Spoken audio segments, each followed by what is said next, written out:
أعوذ بالله من الشيطان الرجيم. إن الله يأمر بالعدل والإحسان وإيتاء ذي القربى وينهى عن الفحشاء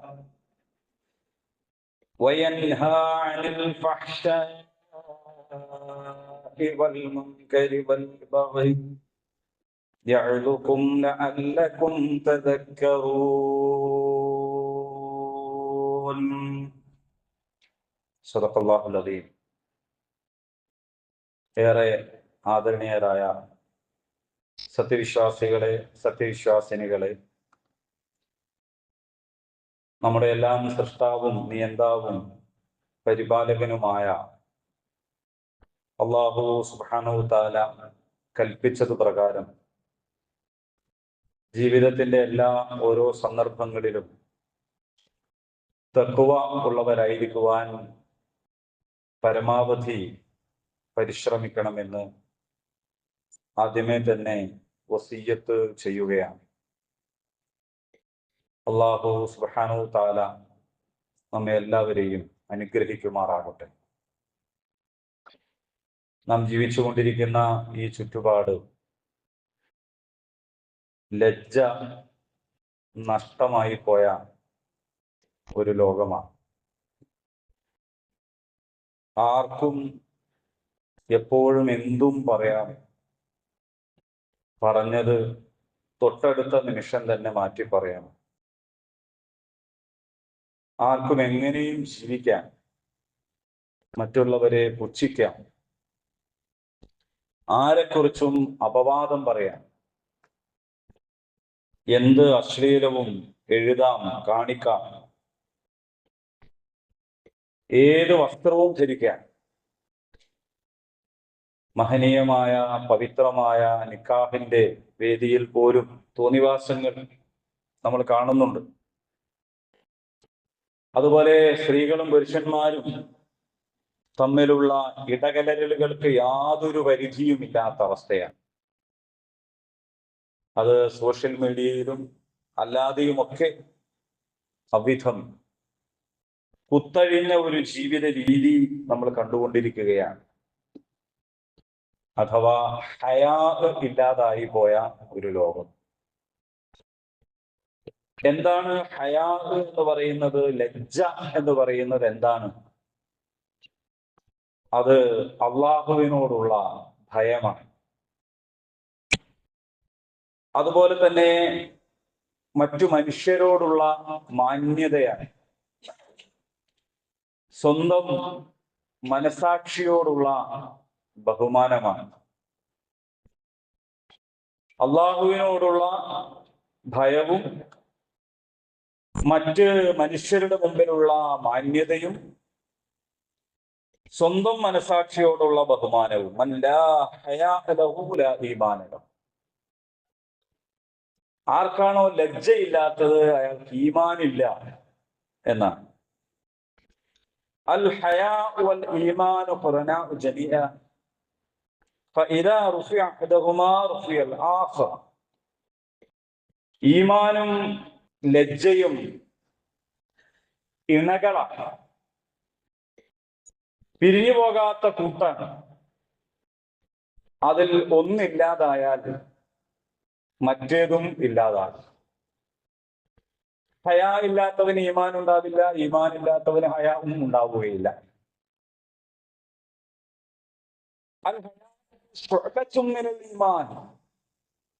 ലജ്ജ എന്ന് പറയുന്നത് വിശ്വാസത്തിന്റെ പ്രധാനപ്പെട്ട ഒരു ശാഖയാണ്. റസൂൽ തിരുമേനി സ്വല്ലല്ലാഹു അലൈഹി വസല്ലമയിൽ നിന്ന് നിവേദനം ചെയ്യപ്പെടുന്ന ഒരു വചനം ഇങ്ങനെയാണ്: ഇന്നല്ലാഹ അസ്സ വജല്ല ഇദാ അറാദ അൻ യുഹ്ലിക അബ്ദ.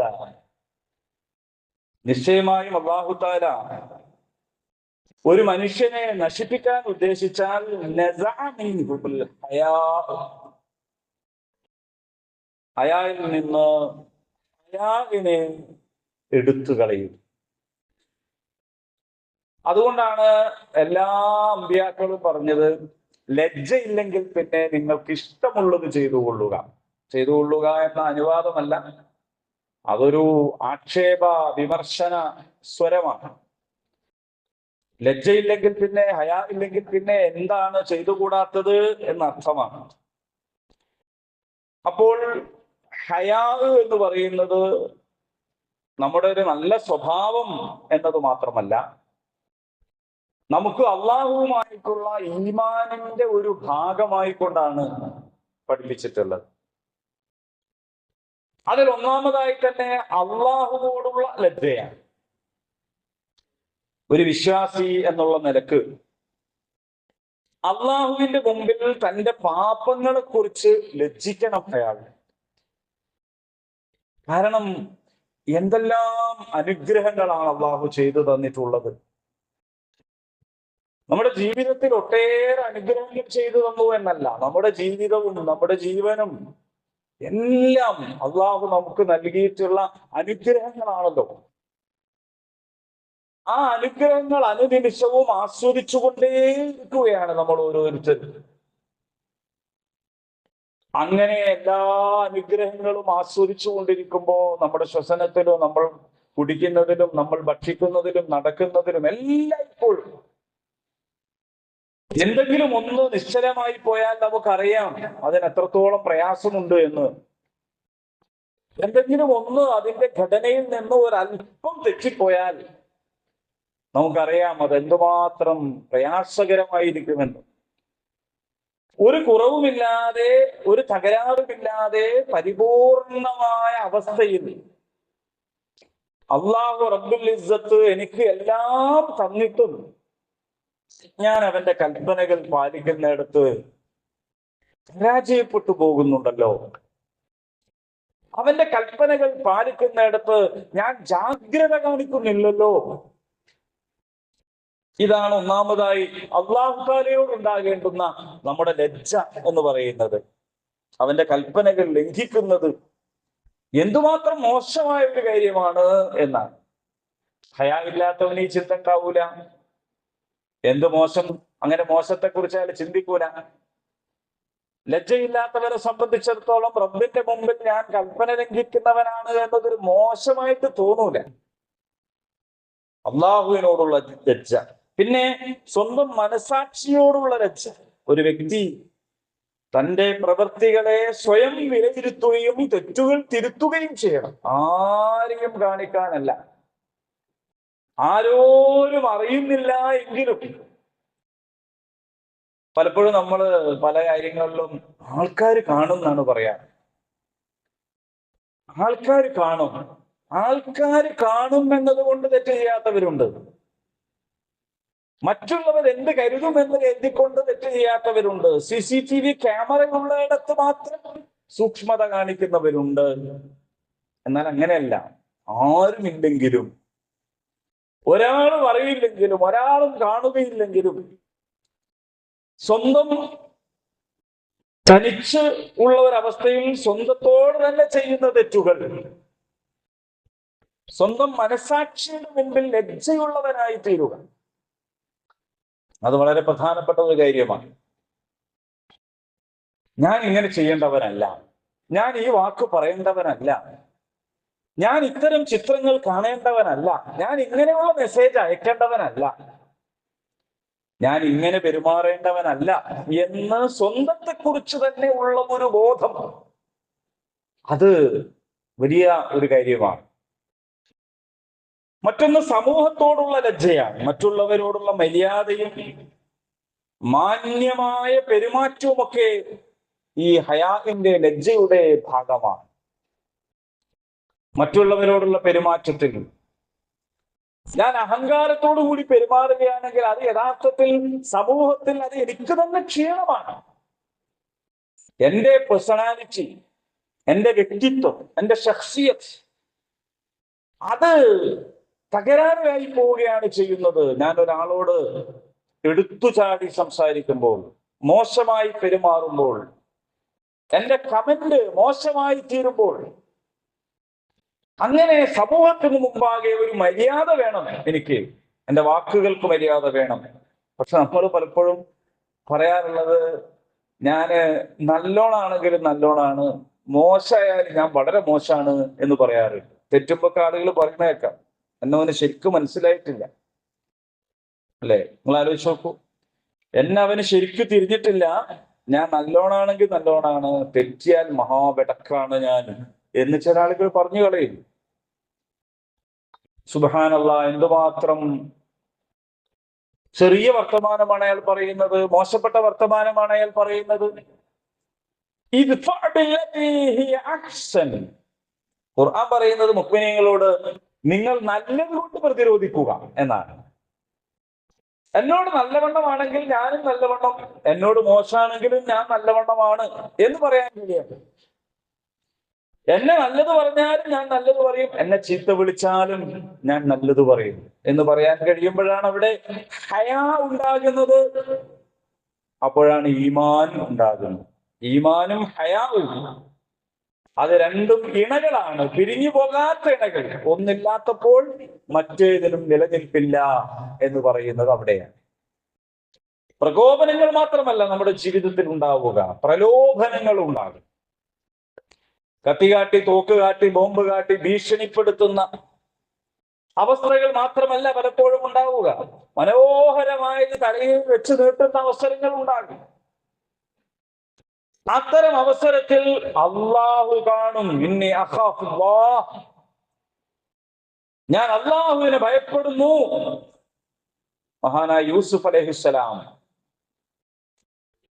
നമ്മൾ പരിശുദ്ധ ഖുർആനിൽ വായിക്കുന്നുണ്ട്. ഏറ്റവും നല്ല കഥ എന്നുള്ള പേരിൽ അള്ളാഹു തആല തന്നെ അത് പരിചയപ്പെടുത്തിയിട്ടുണ്ടല്ലോ. ആരാണ് യൂസുഫ് നബിന്റെ അടുത്ത് വന്നത്? ആ നാട്ടിലെ ഭരണാധികാരിയുടെ പത്നിയാണ്, പ്രഥമ വനിതയാണ്, രാജ്ഞിയാണ്, എങ്ങനെ വേണമെങ്കിലും വിശേഷിപ്പിക്കാം. വന്നിട്ട് വിളിക്കുന്നത് വൃത്തികേടിനാണ്. വഴങ്ങിക്കൊടുത്താൽ ഒരുപാട് സ്ഥാനമാനങ്ങൾ ലഭിക്കും. ആരും അറിയാനൊന്നും പോണില്ല. കൊട്ടാരത്തിലൊക്കെ അതുപോലെ എന്തെല്ലാം നടക്കും. അതിനെയൊന്നും ചോദ്യം ചെയ്യാനും എതിർക്കാനും നിരീക്ഷിക്കാനും മറ്റ് സംവിധാനങ്ങളൊന്നുമില്ലല്ലോ. വഴങ്ങാത്തത് കണ്ടപ്പോൾ പിന്നെ ഭീഷണിയാണ്, നിന്നെ ജയിലിലടക്കും. യൂസുഫ് അലൈഹിസ്സലാം ഒരു ഭാഗത്ത് സ്ഥാനമാനങ്ങളും സമ്മാനങ്ങളും എല്ലാം വേണ്ടെന്ന് വെക്കുക മാത്രമല്ല, ഞാൻ ഇതിനേക്കാൾ ഇഷ്ടപ്പെടുന്നത് ജയിലാണ്. ആരും കാണാൻ പോകുന്നില്ല, ആരും അറിയാൻ പോകുന്നില്ല. പക്ഷെ എന്നാലും എനിക്ക് അള്ളാഹുവിന് ഭയമാണ്. അതാണ്, പടച്ചോൻ എനിക്ക് പേടിയാണ്. അതുകൊണ്ട് ഞാൻ ഈ വൃത്തികേടിന് നിൽക്കുകയില്ല. പറയുക മാത്രല്ല, അങ്ങനെ പിന്നെ ജയിലിൽ പോയി കിടക്കേണ്ടി വന്നു. ഖുർആന ചരിത്രം നമ്മളോട് പറയുന്നു. ഹയാ മുന്നിട്ട് നിൽക്കുമ്പോൾ അങ്ങനെയാണ് സംഭവിക്കുക. അപ്പോൾ ആളുകളോടുള്ള പെരുമാറ്റത്തിലും ആരും കാണാത്തപ്പോഴുള്ള പെരുമാറ്റത്തിലും എല്ലാം ലജ്ജ എന്ന് പറയുന്ന ഒരു സ്വഭാവം നമ്മുടെ അടുത്തുമാണ്. പറയപ്പെട്ടിട്ടുണ്ട്, അന്തഃപുര കന്യകകളെക്കാൾ ലജ്ജയുള്ളവരായിരുന്നു നമ്മുടെ മുൻഗാമികൾ. എന്ന് പറഞ്ഞാൽ ആളുകളോട് പെരുമാറുമ്പോൾ, ഇടപഴകുമ്പോൾ, സംസാരിക്കുമ്പോൾ, വസ്ത്രം ധരിക്കുമ്പോൾ, ഇരിക്കുമ്പോൾ, നിൽക്കുമ്പോൾ എല്ലായ്പ്പോഴും അവർക്ക് ലജ്ജയുണ്ട്, ഹയാഉണ്ട്. അല്ലാഹു തആല പരിശുദ്ധ ഖുർആനിൽ പറയുന്നുണ്ടല്ലോ വസ്ത്രധാരണത്തെ കുറിച്ച്. യാ ബനി ആദം ലാ യത്തിനന്നകും അശ്ശൈത്വാന കമാ അഖ്റജ അബവൈകും മിനൽ ജന്നതി യൻസിഉ അൻഹുമാ ലിബാസുഹുമാ ലിയുരിയഹുമാ സൗആതിഹിമാ. ആദം സന്തതികളെ, മനുഷ്യരെ, ശൈത്വാൻ നിങ്ങളുടെ മാതാപിതാക്കളെ സ്വർഗത്തിൽ നിന്ന് പുറത്താക്കിയതുപോലെ അവൻ നിങ്ങളെ നാശത്തിൽപ്പെടുത്താതിരിക്കട്ടെ. അവരിരുവരുടെയും വസ്ത്രങ്ങൾ അഴിച്ചു മാറ്റുകയായിരുന്നു ശൈത്താൻ ചെയ്തിരുന്നത്, തങ്ങളുടെ മുഖ്യസ്ഥാനങ്ങൾ കാണിച്ചു കൊടുക്കുന്നതിന് വേണ്ടി. ഇന്നഹു യറാകും ഹുവ വഖബീലുഹു മിൻ ഹൈസു ലാ തറൗനഹു. അവനും അവന്റെ കൂട്ടക്കാരും നിങ്ങളെ കണ്ടുകൊണ്ടിരിക്കുന്നുണ്ട് കേട്ടോ. നിങ്ങൾ അവയെ കാണുന്നില്ല എങ്കിലും. അന്ന് നമ്മുടെ മാതാപിതാക്കളെ സ്വർഗത്തിൽ നിന്ന് പുറത്താക്കാൻ വേണ്ടി പണിയെടുത്ത ഈ ശൈത്വാനും ഖബീറും അവന്റെ കൂട്ടക്കാരും നിങ്ങളെ കണ്ടുകൊണ്ടിരിക്കുകയാണ്. നിങ്ങൾ അവരെ കാണുന്നില്ല, പക്ഷെ നിങ്ങളോട് ദുർബോധനം നടത്തിക്കൊണ്ടിരിക്കുന്നുണ്ട്. നിങ്ങളുടെ വസ്ത്രം ഉരിയാൻ കൽപ്പിക്കുന്നുണ്ട്. നിങ്ങളുടെ വേഷഭൂഷാദികളിൽ ശൈത്വാനിയൊക്കെ കൊണ്ടുവരുന്നുണ്ട്. ആണുങ്ങളുടെയും പെണ്ണുങ്ങളുടെയും ഒക്കെ ഉടുത്തിട്ടും ഉടുക്കാത്തതുപോലെ ഉള്ള സാഹചര്യം. ഇനി ഉടുത്തവരാണെങ്കിൽ തന്നെ ഇടപഴക്കങ്ങളിലൂടെ കൊടിയ പൈശാചികത ജീവിതത്തിൽ പ്രയോഗവൽക്കരിക്കുന്നത് നമ്മൾ കണ്ടുകൊണ്ടിരിക്കുന്നുണ്ട്. കാരണം ആ ശൈത്താൻ, അവന്റെ കൂട്ടക്കാർ, അവന്റെ കബീല നിങ്ങളെ കണ്ടുകൊണ്ടിരിക്കുകയാണ്, നിങ്ങളെ നിയന്ത്രിച്ചുകൊണ്ടിരിക്കുകയാണ്, ദുർബോധനം നടത്തിക്കൊണ്ടിരിക്കുകയാണ് എന്ന് അല്ലാഹു സുബ്ഹാനഹു തആല പറയുന്നുണ്ട്. അപ്പൊ നമ്മൾ നമ്മുടെ ജീവിതത്തിൽ എപ്പോഴും ആത്മപരിശോധന നടത്തിക്കൊണ്ടിരിക്കണം.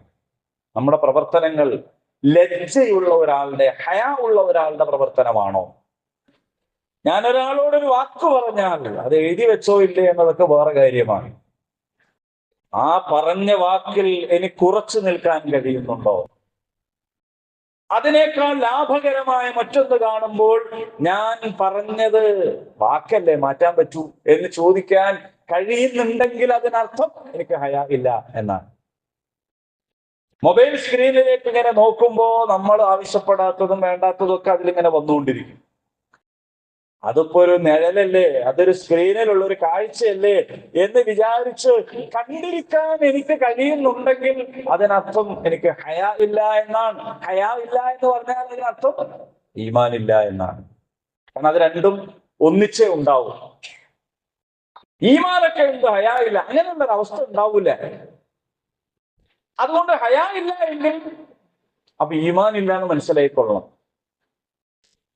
തോന്നിവാസങ്ങൾ ഇങ്ങനെ പാടുകയോ പറയുകയോ ചെയ്യുമ്പോൾ അത് കേട്ടിരിക്കാൻ എനിക്ക് കഴിയുന്നുണ്ട് എന്ന് വന്നാൽ അതിനർത്ഥം എനിക്ക് ഹയാ ഇല്ല എന്നാണ്.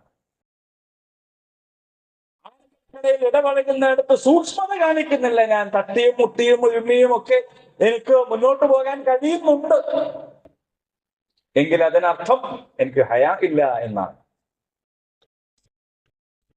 ഹയാ ഇല്ല എന്ന് പറഞ്ഞാൽ അർത്ഥം എനിക്ക് ഈമാനില്ല എന്നാണ്. മാതാപിതാക്കളെയും മുതിർന്ന ആളുകളെയും ബഹുമാനിക്കേണ്ട വിധം ബഹുമാനിക്കാതിരിക്കാൻ, അവരെ താഴ്ത്തിക്കെട്ടാൻ, അവരെ പുച്ഛിക്കാൻ, അവരെ പരിഹസിക്കാൻ, അവരെ വിലകെടുത്താൻ എനിക്ക് കഴിയുന്നുണ്ട് എങ്കിൽ അതിനർത്ഥം എനിക്ക് ഹയാ ഇല്ല എന്നാണ്. വേറെ ആരും വേണ്ട നോക്കാൻ. നമ്മൾ തന്നെ മതി നമ്മെ പരിശോധിക്കാൻ, നമ്മൾ തന്നെ മതി നമ്മെ വിലയിരുത്താൻ. എന്താണ് ഈ ലജ്ജ സംരക്ഷിക്കാനുള്ള മാർഗങ്ങൾ? ഏറ്റവും പ്രധാനപ്പെട്ട ഒരു മാർഗം അള്ളാഹുവിന്റെ സാന്നിധ്യം എപ്പോഴും ഓർമ്മിക്കുക എന്നതാണ്. ഇന്നല്ലാഹ കാന അലൈക്കും റഖീബാ. നിശ്ചയമായിട്ടും അള്ളാഹു എല്ലാം സൂക്ഷ്മമായി നിരീക്ഷിച്ചു കൊണ്ടിരിക്കുന്നുണ്ട് എന്ന ബോധം നമുക്കുണ്ടാവുക എന്നുള്ളതാണ്.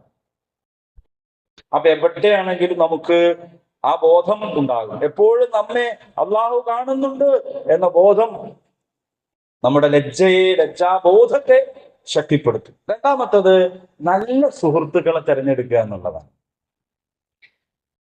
തോന്നിയാസം പറയുന്ന, അശ്ലീലം പറയുന്ന, ആഭാസങ്ങൾ പറയുന്ന, ഒരു തമാശ പറയുകയാണെങ്കിൽ ആ തമാശയിലും അശ്ലീലം, അല്ലെ? ഒരു വാക്ക് പറയുകയാണെങ്കിൽ അതിൽ രണ്ട് അർത്ഥമുള്ള രീതിയിൽ ഉള്ള വാക്കുകൾ, ദ്വയാർത്ഥമുള്ള പദങ്ങൾ.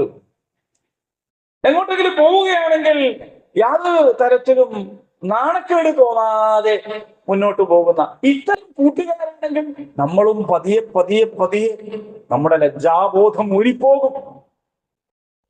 അതുകൊണ്ട് നമ്മുടെ കൂട്ടുകാർ നന്നാവുക എന്നത് വളരെ പ്രധാനപ്പെട്ട കാര്യമാണ്.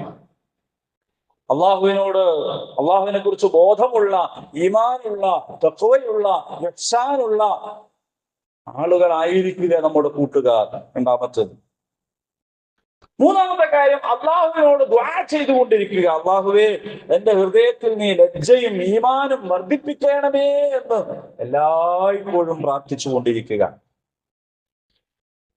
നാലാമത്തത്, റസൂലുള്ളാഹി സ്വല്ലല്ലാഹു അലൈഹി വസല്ലമയുടെ മാതൃക നമ്മുടെ ജീവിതത്തിൽ പിൻപറ്റുക. അൽ ഹയാഉ ലാ യഅതീഹി ഇല്ലാ ബിഖൈർ.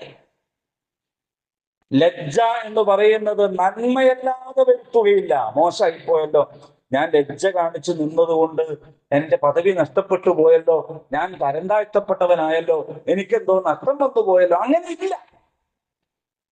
ലജ്ജ കൊണ്ട് ഒരാൾക്ക് നല്ലതല്ലാതെ വരികയില്ല. ഇന്നല്ലാഹ, നിശ്ചയമായും അല്ലാഹു യഅ്മുറു ബിൽ അദ്ൽ, അവൻ നിങ്ങളോട് നീതി ചെയ്യണം എന്ന് കൽപ്പിക്കുന്നു. വൽ ഇഹ്സാൻ, നല്ലത്, നല്ല പെർഫെക്റ്റ് ആയ രീതിയിൽ പെരുമാറണം എന്ന് കൽപ്പിക്കുന്നു. വഈതാഇ ദിൽ ഖുർബ, കുടുംബ ബന്ധമുള്ളവർക്ക് സഹായം ചെയ്യണം എന്നും അല്ലാഹു കൽപ്പിക്കുന്നു.